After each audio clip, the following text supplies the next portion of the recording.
नमस्ते दोस्तों and welcome back to Mind Sense. आज हम एक ऐसे टॉपिक पर बात करने वाले हैं जो सीधा हमारी पर्सनल और प्रोफेशनल लाइफ को अफेक्ट करती है। ऐसी चीज जो हमारे रिलेशनशिप्स, डिसीजन मेकिंग और हेल्थ पर भी काफी गहरा असर डालती है। तो चलिए समझते हैं कि इमोशंस पर मास्टरी का क्या मतलब है और कैसे ये मास्टरी हमारी जिंदगी को ज्यादा सिंपल, बैलेंस्ड और मीनिंगफुल बना सकती है। सबसे पहली बात, अगर आपको लगता है कि इमोशंस हमारी कमजोरी होती है तो प्लीज अंडरस्टैंड कि ये सबसे बड़ी मिसअंडरस्टैंडिंग है। इमोशंस हमारे सबकॉन्शियस माइंड का तरीका है हमसे कम्युनिकेट करने का। एक सिंगल इमोशन के पीछे इतनी कॉम्प्लेक्स मैकेनिज्म होती है कि अक्सर हमें खुद पता नहीं होता क्या हो रहा है। पर हमारे लिए इम्पोर्टेंट बस यही समझना है कि हम इस फीलिंग्स का क्या करें।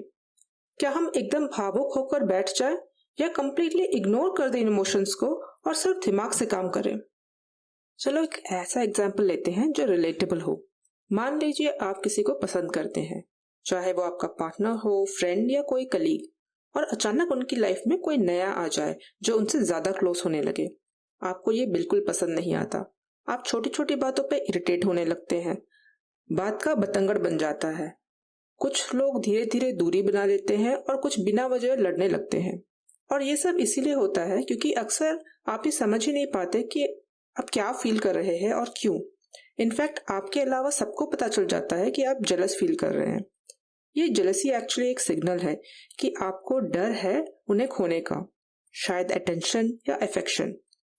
हो सकता है ये डर एक जेन्युइन थ्रेट हो, पर most of the times this fear is irrational and it's just a reflection of our insecurities. So आप जितना अपने इमोशंस को लेकर सेल्फ अवेयर रहेंगे, आप उतना बेटर डिसीजंस ले पाएंगे। हो सकता है you still don't know what to do, but कम से कम आप सिचुएशन को अननेसेसरली कॉम्प्लिकेट नहीं कर देंगे। गोल बस यही है कि you are conscious about your behaviours and your actions. This is the basics of emotional intelligence, कि आप अपने और दूसरों की फीलिंग्स को पहचाने, उन्हें समझे और उन्हें इफेक्टिवली मैनेज करने की एबिलिटी रखें। और ये सिर्फ पर्सनल लाइफ की बात नहीं है, it's as important in professional life too. In fact जितना जरूरी IQ होता है उतना ही जरूरी EQ भी होता है। आपने अक्सर नोटिस किया होगा कि सिर्फ नॉलेज और स्किल से आजकल सक्सेस नहीं मिलती। ऑफिस में भी people with better social skills and communications आगे निकल जाते हैं। It's all about connections at the end. Emotional mastery का मतलब इमोशंस को कंट्रोल करना नहीं होता, बल्कि उन्हें फुली फील करना और कॉन्शियसली प्रोसेस करना होता है। प्रॉब्लम तब होती है जब हम बिना सोचे समझे रिएक्ट कर देते हैं, गलत जगह, गलत वक्त और गलत तरीके से। फॉर एग्जाम्पल, हमारे इंडियन फैमिलीज में वाद विवाद और कॉन्फ्लिक्ट्स तो रोज की बात है। सबको पता है कि कहना बेकार है, पर फिर भी रिएक्ट कर जाते हैं। ये रोज रोज का नाटक आपका सिर्फ मूड खराब करती है और स्ट्रेस बढ़ाती है। ऐसे में क्या करें? सबसे पहला स्टेप है सेल्फ अवेयरनेस। ये जानना कि मैं कैसा इंसान हूं, क्या मेरी प्रायोरिटीज हैं, क्या मुझे ट्रिगर करती है। एक काम कीजिए, आज ही अपने टॉप 5 नॉन नेगोशिएबल्स की लिस्ट बनाइए। फिर देखिए कि are you someone who prefers to fight कि अवॉइड। कोई भी अप्रोच गलत नहीं है, लेकिन अपनी नेचुरल टेंडेंसी समझना जरूरी है। मैं पर्सनली कॉन्फ्रंटेशन से ड्रेन हो जाती हूँ, इसीलिए मैं सिर्फ उन्हीं सिचुएशंस में स्टैंड लेती हूँ जो मेरी प्रायोरिटी लिस्ट में टॉप पर है। हर लड़ाई जीत कर भी अगर आप इमोशनली थक गए तो फिर वो जीत कैसी। कभी कभी ऐसा भी होता है कि लोग जानबूझकर आपको इरिटेट करने की कोशिश करते हैं। तो जब कोई आपको प्रोवोक करे, पॉज करो और सोचो, क्या ये मेरी एनर्जी और टाइम के लायक है। ये पॉज ही होती है मास्टरी का असली साइन। इमोशनल मास्टरी का अगला लेवल है डिटैच करना विदाउट डिनाइंग। ये सीखना कि I am not my emotion. Feelings को दबाना नहीं है, प्रोसेस करना है।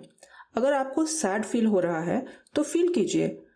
अपने आप को ये मत कहिए कि it's not a big deal. अगर आप ऐसे ही अपनी फीलिंग्स को दबाते जाएंगे तो एक दिन वोल्केनो की तरह किसी छोटी सी बात पर, गलत टाइम पर, गलत लोगों के सामने एक्सप्लोड होगा। अपने आप से ये कहना सीखो कि आई एम फीलिंग सैड, ना कि आई एम सैड।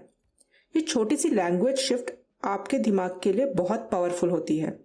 हमारे शब्दों का असर हमारी आइडेंटिटी पे पड़ता है, इसीलिए कहते हैं शुभ शुभ बोलो, because whatever you say your mind tries to behave accordingly. Now let's talk about something very important and most difficult to fix. Triggers. Trigger का मतलब होता है कि कोई ऐसी बात या सिचुएशन जिसका आप पर रिएक्शन नॉर्मल से ज्यादा हो जाए। जैसे छोटी सी बात होती है लेकिन आप उस पर इतना रिएक्ट कर देते हो जैसे कुछ बहुत बड़ा हो गया हो। हमें बस लगता है कि गुस्सा आ गया या मूड खराब हो गया, लेकिन जब थोड़ा सा पॉज लेते हैं और रिफ्लेक्ट करते हैं तब समझ में आता है कि एक्चुअली वो चीज किसी पुरानी इमोशनल वुंड को छू गई थी। फॉर एग्जाम्पल, आपके कलीग ने कैजुअली बोल दिया, तुम तो हमेशा लेट आते हो, और आप इंस्टेंटली डिफेंसिव हो गए या बहुत इरिटेट हो गए। अब ये सिर्फ एक नॉर्मल सा कमेंट था, बट आपका स्ट्रॉन्ग रिएक्शन इसीलिए था क्योंकि शायद स्कूल या घर में आपको बार बार पंक्चुअलिटी को लेकर डांटा गया हो या कंपेयर किया गया हो दूसरों के साथ। तो जब भी आपको लगे कि आप ओवर रिएक्ट कर रहे हो या एक छोटी सी बात पे बहुत ज्यादा हर्ट फील हो रहा है, तो सोचो क्या ये सिर्फ इस मोमेंट का इमोशन है या कोई पुराना trauma. Only once you learn to recognise this triggers can you learn to handle them. Emotional mastery कोई ओवरनाइट स्किल नहीं है, ये एक जर्नी है जहां आप हर दिन थोड़ा बेटर वर्जन बनते हैं अपने आप का। Most important thing is that you stop judging and criticising yourself, learn to accept yourself and work on skills to excel with whatever you have. Now let's learn 5 practical psychological tricks which will help you master your emotions. Number 1. Name it to tame it. Basically अपने emotions को नाम देना। जब आप अपनी feelings को clearly label करते हो, जैसे this is anxiety या I am feeling hurt, आपका brain उस emotion का power कम कर देता है। It shifts from panic mode to processing mode. मुझे गुस्सा नहीं आ रहा, मुझे एक्चुअली हर्ट फील हो रहा है क्योंकि मेरी बात को इंपॉर्टेंस नहीं दिया जा रहा। अवॉइड वेग टर्म्स लाइक स्ट्रेस्ड और of, be super specific. I am feeling overwhelmed because सब कुछ एक साथ आ गया है, या आई एम जेलस क्योंकि मुझे लगता है मैं इग्नोर हो रहा हूं। Number 2, shift from why me to what now. इसे साइकोलॉजी में कॉग्निटिव रिफ्रेमिंग कहते हैं। Why is this happening to me puts your brain in a loop of helplessness. But what can I do now reactivates your solution-based brain, the part that helps you stay grounded and act smartly. So instead of saying कि मेरे साथ ही ऐसा क्यों होता है, try saying कि अब मुझे क्या करना चाहिए इस प्रॉब्लम को सॉल्व करने के लिए। Point number 3. Emotions is like a message, not order. Emotion एक व्हाट्सएप नोटिफिकेशन जैसा है, हर बार रिप्लाई करना जरूरी नहीं होता। This is called decentring in psychology. Feeling something doesn't mean you have to react. You can notice it, understand it, but not obey it blindly. तो इवन इफ मुझे बहुत डर लग रहा है डजंट मीन कि मैं पीछे हट जाऊं। Repeat to yourself, this emotion is data not a command. मैं ऑब्जर्व कर रही हूं, रिएक्ट नहीं।